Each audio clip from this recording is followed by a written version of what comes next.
Selamat pagi, selamat siang, selamat malam. Kami dari kelompok Wiata Mandala School of Business, mata kuliah Brand Management, ingin mempresentasikan sebuah chapter 2 yang berisikan Customer Base Equity dan Brand Positioning. Sebelumnya perkenalkan kami dari mahasiswa-mahasiswi Wiata Mandala School of Business. Ada saya, Liana, beserta teman saya. Nama saya Michael. Kami akan membawakan presentasi mengenai Customer Base Equity dan Brand Positioning. Next. Nah, pertama kita akan mempelajari tentang apa itu definisi dari Customer Base Brand Equity atau yang disingkat menjadi CBBE. Nah, konsep dasar dari CBBE itu merupakan sebuah kekuatan brand yang berdasarkan pengalaman seseorang konsumen yang pernah mempelajari, merasakan, melihat, dan mendengar atas produk yang mereka pernah menggunakan dalam beberapa waktu. Nah, CBBE ini mereka melihat 3 hal yang utama, yaitu efek diferensiasi, pengetahuan akan brand, dan juga respon konsumen terhadap marketing program.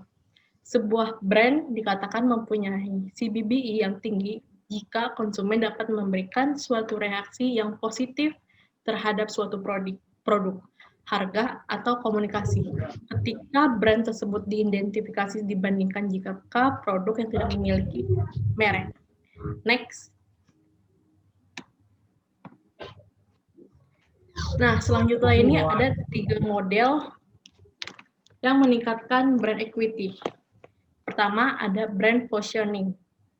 Nah, brand positioning itu adalah suatu kegiatan perusahaan untuk mendesain penawaran dan image sehingga memberikan nilai yang berbeda dalam pikiran konsumen. Nah, bisa di next dulu sebentar.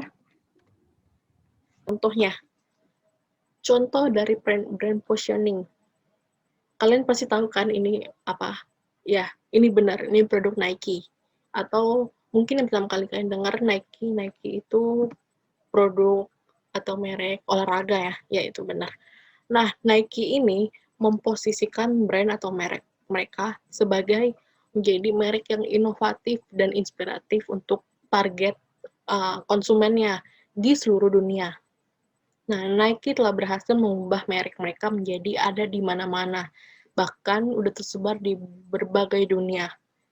Nah, misi dari brand positioning yang didirikan oleh Nike ini dipegang sampai sekarang, sehingga mereka dapat menggunakan berapa model atau atlet yang dapat lebih memposisikan, memperkuat brand positioning dari Nike ini.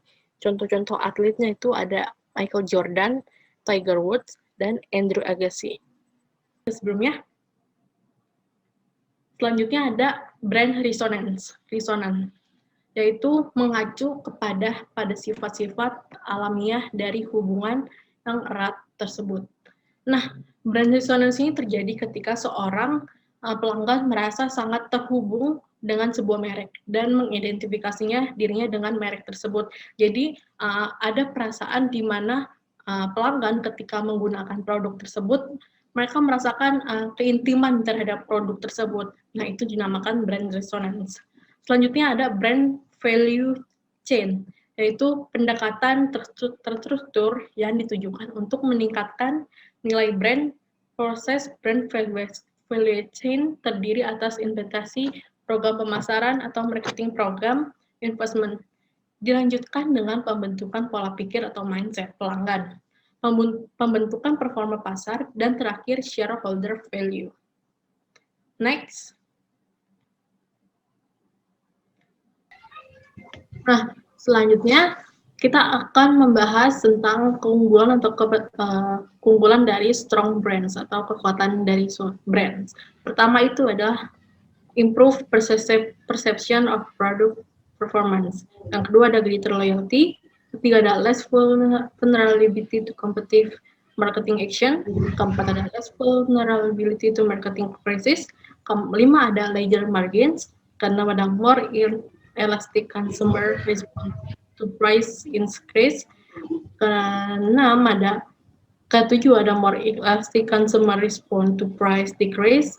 Kedelapan ada greater trade cooperation and kesembilan ada increase marketing communication effectiveness. Ke-10 ada possible licensing opportunities, additional brand extension, dan ada opportunities. Next.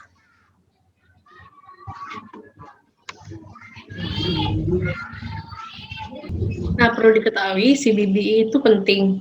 Jadi, cara untuk dapat memikat pelanggan atau dapat mendekatkan pelanggan itu tuh dengan cara kita menguatkan brand kita. Nah, cara menguatkan brand kita itu pertama ada brand knowledge atau pengetahuan brands, yaitu merupakan keseluruhan dari anggapan, perasaan, gambaran, pengalaman, keyakinan, dan seterusnya yang berhubungan dengan brand. Next.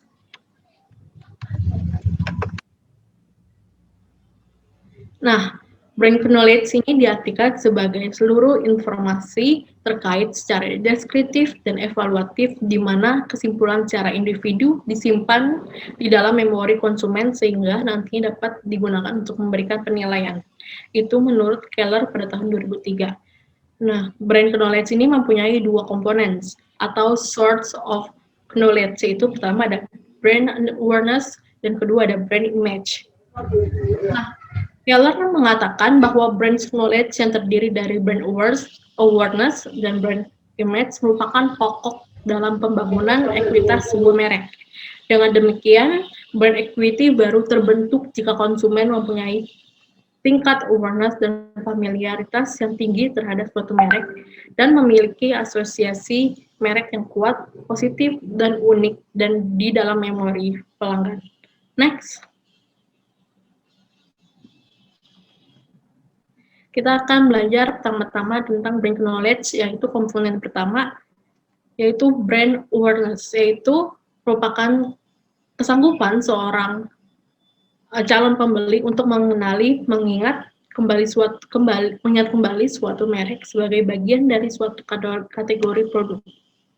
Kedua, ada brand image, yaitu representasi dari keseluruhan persepsi terhadap merek dan dibentuk dari informasi dan pengalaman masa lalu terhadap merek itu. Citra terhadap merek berhubungan dengan sikap yang berupa keyakinan dan preferensi terhadap suatu merek. Nah, menurut Keller pada 2003, brand image atau citra merek merupakan persepsi suatu merek yang dikaitkan dengan sikap pasar yang meliputi kesukaan, atau preferensi atau favorability dibandingkan dengan produk atau jasa lain, dan manfaat yang dipersepsikan bila nantinya menggunakan brand image atau citra merek yang positif diciptakan oleh kampanye pemasaran dan perhubungan yang kuat dengan favorabilitas, keunikan, asosiasi dari merek yang tersimpan dalam memori. Next. Nah, saya akan memberikan contoh atau ilustrasi tentang brand recall dan brand recognition. Nah, contohnya di dalam kategori air mineral. Jika Anda diberikan clue atau bantuan untuk mengingat air mineral yang berwarna merah, yang logonya berwarna merah, pasti Anda langsung tertuju dengan produk atau merek Fit. Bener kan? Pasti Anda tertuju memikirkan atau mengenali produk merek Fit ini. Nah, itu yang dinamakan dengan brand recognition. Jadi, Anda dapat mengenal suatu brand dengan bantuan atau dengan clue-clue yang diberikan. Nah, berbeda nih dengan yang namanya brand recall. Kalau brand recall itu, kita tidak perlu bantuan untuk mengingat brand atau merek tersebut. Contohnya kalau misalkan brand recall ini, nah ketika kita memikirkan air mineral, pasti kita langsung membeli atau tertuju kepada Aqua, ya kan? Nah, itu yang dinamakan dengan brand recall, yaitu mengingat kembali suatu merek atau brand tanpa memerlukan bantuan. Jadi langsung tertuju tentang merek tersebut. Itu dinamakan dengan brand recall. Seperti itu. Selanjutnya kita akan mengenal dari tingkatan brand awareness. Tingkatan pertama itu ada brand recognition atau mengenal brand. Jadi ini adalah sebuah kekuatan atau kemampuan konsumen untuk mengenali suatu produk saat mereka melihat produk tersebut. Dan kedua ada brand recall, yaitu mengacu pada kemampuan konsumen untuk mengingat nama sebuah merek berdasarkan kategori produk. Pada tingkatan ini, setiap konsumen cukup mendengar kategori produk atau melihat sekilas produk yang mereka butuhkan untuk mengingat merek tersebut. Next. Nah, kita dapat mengetahui keunggulan dari awareness ini. Ada 3 keunggulan. Yang pertama ada learning advantage, yaitu register the brand in the minds of consumer. Jadi dapat masuk dalam pikiran konsumen. Nah, semakin tinggi kesadaran, semakin mudah juga orang mempelajari merek dan semakin baik merek terdaftar di benak konsumen. Selanjutnya ada keunggulan yang kedua, yaitu consideration advantage. Likelihood that the brand will be a member of the consideration set. Jadi meningkatkan kesadaran merek, meningkatkan kemungkinan bahwa mereka akan menjadi anggota rangkaian pertimbangan. Beberapa merek yang menerima pertimbangan serius untuk pembelian. Dan yang terakhir ada choice advantage, yaitu a vague choice among brands in the consideration set, yaitu merupakan keuntungan menciptakan kesadaran merek tingkat tinggi adalah dapat mempengaruhi pilihan pelanggan di antara merek dalam perangkat pertimbangan, bahkan jika pada dasarnya tidak ada asosiasi lain untuk merek tersebut. Next. Selanjutnya kita akan membahas tentang brand image. Yang pertama itu ada association, strengths of brand association, yaitu semakin dalam seseorang berpikir tentang informasi produk dan mengaitkannya dengan pengetahuan merek yang ada, semakin kuat juga asosiasi merek yang dihasilkan. Nah, asosiasi of brand ini merupakan nilai memori dan mengandung arti merek bagi pelanggan. Karena asosiasi merek dapat menciptakan nilai bagi perusahaan dan pelanggan. Menurut Keller, keberhasilan program pemasaran direfleksikan melalui penciptaan asosiasi merek yang disukai, yakni ketika konsumen percaya bahwa suatu merek memiliki atribut dan benefit yang memenuhi kebutuhan dan keinginan konsumen sehingga secara keseluruhan membentuk sikap yang positif terhadap merek tersebut. Nah, strengths of brand association ini merupakan suatu kekuatan suatu merek. Jadi, kekuatan asosiasi merek ini tergantung pada bagaimana informasi masuk dalam ingatan konsumen dan bagaimana informasi tersebut dikelola. Yang kedua ada favorability of brand association. Lebih tinggi ketika sebuah merek memiliki brand attributes dan benefit yang relevan memenuhi kebutuhan dan keinginan konsumen. Nah, favorability of brand ini dapat membuat konsumen percaya bahwa atribut dan manfaat diberikan oleh suatu merek dapat memuaskan kebutuhan dari pelanggan itu sendiri, sehingga menciptakan sikap yang positif terhadap merek tersebut. Selanjutnya yaitu yang ketiga, yaitu uniqueness of brand association, yaitu proposisi penjualan yang unik dari produk memberi merek keunggulan kompetitif yang berkelanjutan. Nah, yang terakhir ini merupakan dia mempunyai ciri khas yang dapat melahirkan keinginan pelanggan mengetahui lebih jauh di mana dimensi merek yang terkandung di dalamnya. Merek hendaknya mampu menciptakan kesan yang baik bagi pelanggan yang mengkonsumsi produk dengan merek tersebut. Nah, uniqueness of brand merupakan ciri khas merek tertentu yang tidak dimiliki oleh merek lain. Next, saya ada contohnya, itu contoh Wardah, dan saya akan mengilustrasikan bagaimana brand awareness dan brand image tersebut. Nah, Wardah ketika pertama kali melihat Wardah, banyak sekali orang-orang yang pasti mengingat halal, kosmetik yang halal. Nah, itu merupakan brand awareness. Jadi mereka berhasil mencapai brand awareness mereka sendiri karena orang-orang mulai mengenali Wardah sebagai makeup kosmetik yang halal. Nah, ketika Wardah Kosmetik melakukan kegiatan pemasaran yang mengkampanyekan halal dari awal, nah mereka juga berkaitan dengan produknya itu. Mereka produk Wardah dibuat dengan produk bahan baku yang halal. Nah, pelanggan tersebut juga akan memberikan respon yang seperti mengenal. Jadi mereka udah mulai familiar nih kalau Wardah itu halal. Jadi mereka akan mengingat-ingat terus merek Wardah itu sebagai merek yang halal. Nah, itu yang dinamakan dengan brand awareness. Selanjutnya juga kalau misalkan pelanggan memberikan respon terhadap suatu merek, mereka akan menunjukkan nilai positif ataupun negatif terhadap merek Wardah kosmetik. Nah, itu namanya brand image. Jadi ketika mereka sudah mulai membentuk respon yang positif ataupun negatif, mereka sudah dibentuk namanya brand image terhadap merek produk tersebut. Selanjutnya akan dibahas dengan Michael.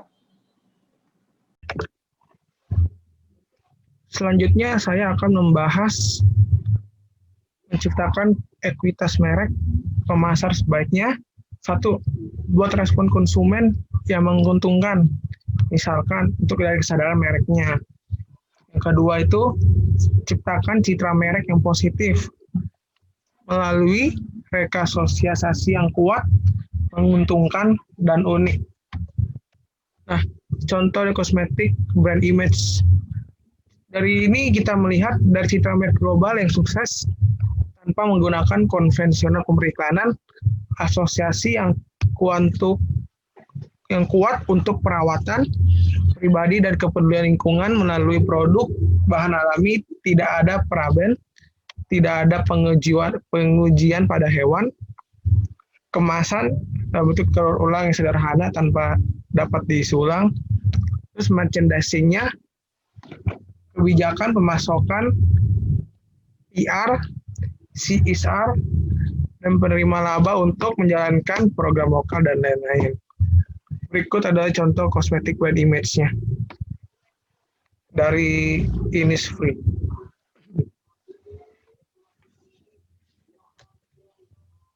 Nah, berikut merupakan contoh kosmetik website-nya. Ada menjual NYX.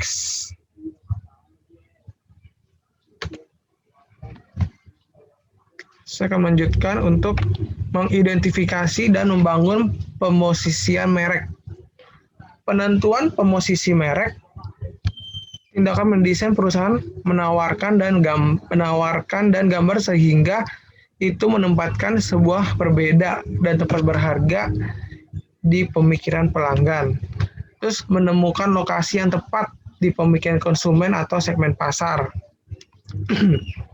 Terus ketiga itu adalah memungkinkan konsumen untuk berpikir tentang produk atau layanan di perspektif benar.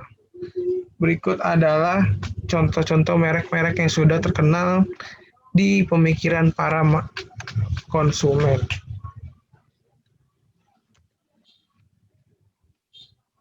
Berikut saya memberikan contoh dari positioning. Dari merek kota, kita ada contohnya dari New York. Itu orang berpikir untuk di situ kota yang tidak pernah tidur, itu ada kota New York. Nah, di kota Paris, nuansa orang berpikir pada kota Paris itu adalah kota yang sangat romantis atau kota romansa. Nah, kita juga ada contohnya pada mobil, merek mobil. Di BMW, orang berpikir mengemudi pemungkas mesin. Maksudnya di BMW itu mesinnya bisa dibilang paling bagus untuk pemikiran orang-orang. Terus juga ada menggunakan Chevrolet. Pasti terngiang itu pasti dari Chevrolet bertemukan jalanan baru seperti pada slogannya dia juga. Kita juga ambil contoh dari merek makanan. Dairy Milk coklat, orang berpikir rasanya seperti perasaan Anda saat ini. Karena dengan pemikiran itu orang berpikir, wah ini apa pasti Dairy Milk, seperti itu. Ada juga kita ambil contoh makan dari McDonald's. Dari McDonald's, orang berpikir seperti dengan slogannya dia, I'm loving it, atau aku menyukainya, seperti itu. Dan next, untuk mengidentifikasi dan membangun pemosisian pada merek. Yang pertama kita ada basic konsep, target market, nature of competition, point of parity, and point of difference. Yang pertama kita bahas untuk basic konsepnya. Itu adalah merek yang harus memiliki konsep yang tepat, yang baik, dapat mengomunikasikan ke semua elemen nilai merek, dan pemosisian tepat sehingga nilai merek produk dapat diingat. Jadi di basic konsep ini kita ingin menciptakan suatu barang atau suatu merek dengan memberikan pemula pikir kepada konsumen agar tahu kalau itu merek untuk barang kita jual tersebut. Itu. Segmentasi pasar dan atau segmentation market. Ini di segmentasi pasar ini membagi pemasar ke dalam kelompok yang berbeda-beda, konsumen yang homogen, kebutuhan serupa, dan perilaku konsumen. Untuk biasanya daripada anak muda-muda yang 15 sampai 40 tahun bergender laki-laki ya. Nah, saya memberikan untuk segmentasi basis konsumennya dari variabel utama tersebut. Nah, dari segi grafiknya kita tahu dari usianya, dari usia muda, tua, atau menengah. Kita juga udah tahu juga dari ukuran keluarga masing-masing. Nah, kita juga tahu dia tuh tingkatnya menengah, bawah, atau orang kaya. Jadi kelaminnya juga, penghasilan, pendidikan, dari segi suku, agama, generasi kebangsaan, kelas sosialnya. Terus dari segmentasi psikografik, kita lihatin gaya hidup dia, gaya hidup di lingkungan itu kayak gimana, hedon atau biasa-biasa aja, atau ya kelas atas kelas ke bawah seperti itu. Terus kepribadiannya juga seperti kita lihat dari psikografiknya. Nah, terus di segmentasi perilakunya, kita lihat, kita memanfaatkan perilaku mereka, terus status penggunaan, tingkat penggunaan mereka, status keloyalan, sikap terhadap produk. Untuk di selanjutnya, saya membahas nature of competition atau sifat persaingannya. Analisis kompetitif beberapa kerangka acuan pemosisian membutuhkan kerangka acuan untuk mengidentifikasi target pasar dan sifat kompetisi. Contohnya, kita ambil jadi Tesla electric car. Kita bertanya-tanya kan, siapa sih target konsumernya? Siapa sih pesaing utamanya dari Tesla? Dan bagaimana merek tersebut mirip dengan pesaing tersebut? Bagaimana merek berbeda dari mereka? Begitu. Untuk bertanya-tanya dari sifat persaingannya. Terus ada point parities and point perbedaan atau point parities atau point difference. Asosiasi titik perbedaan. Atribut atau manfaat yang secara positif dikaitkan konsumen dengan suatu merek, mengevaluasi dan percaya bahwa mereka tidak dapat ditemukan pada tingkat yang sama dengan merek pesaing. Pertama, asosiasi titik paritas. Atribut dibagikan dengan merek lain. Dan yang kedua, poin dari parity vs poin perbedaan. Jadi maksudnya itu perbedaan dari poin parity sama poin difference-nya.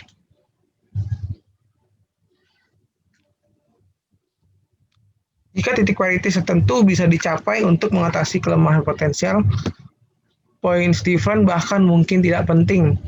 Contohnya, kita ambil contoh dari BMW versus Mercedes.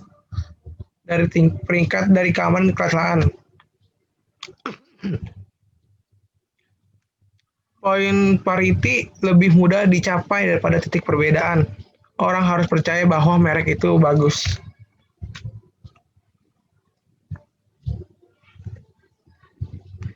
Kita menyimpulkan dari poin parity dan poin difference-nya. Untuk memposisikan merek dengan tepat, pemasar harus identifikasi target pelanggan mereka, analisis jenis kompetisi yang mungkin untuk mereka hadapi di basis pasar yang teridentifikasi, identifikasi fitur dan asosiasi produk yang berbeda atau mirip dengan pesaing mereka. Pemosisian merek menggambarkan bagaimana suatu merek dapat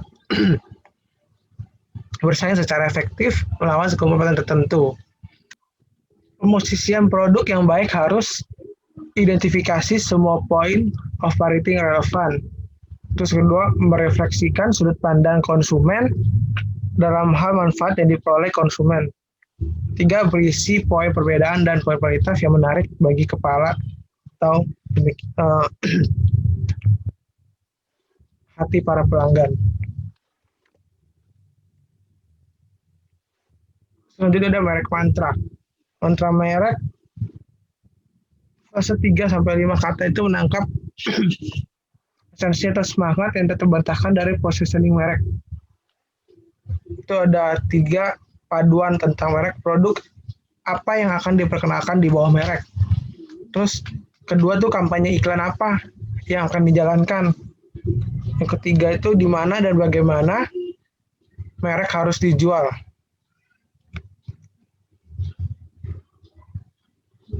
Mantra Disney itu hiburan mantranya, maksudnya itu dari pandangan orang kepada Disney itu apa sih? Ya pasti mereka pikir itu hiburan keluarga yang menyenangkan. Nah, dan juga pandangan orang itu kepada Nike apa sih? Performa atletik yang asli itu. Terus penyimpulan dari mantra merek, komunikasi kategori bisnis untuk menetapkan batasan merek dan memperjelas apa yang unik tentang merek tersebut. Bersikaplah sederhana, segar, dan hidup. Di sini saya akan menjelaskan tingkat kompetisi positioning penting. Seperti kita gambar.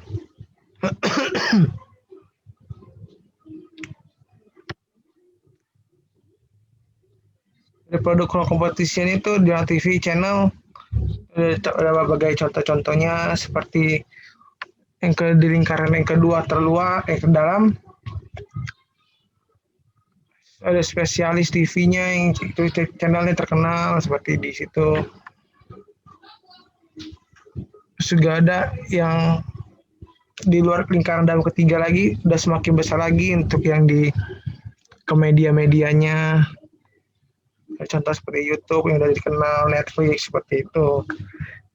Dan di lingkaran terluar budget competition, entertain dan leisure. Itu udah ada semua dari luar, dari amat dikenal lagi seperti BMW, iTunes yang untuk Apple. Terus untuk yang di sepak bola ada FIFA yang diingat. Seperti itu. Untuk yang di game juga ada Xbox.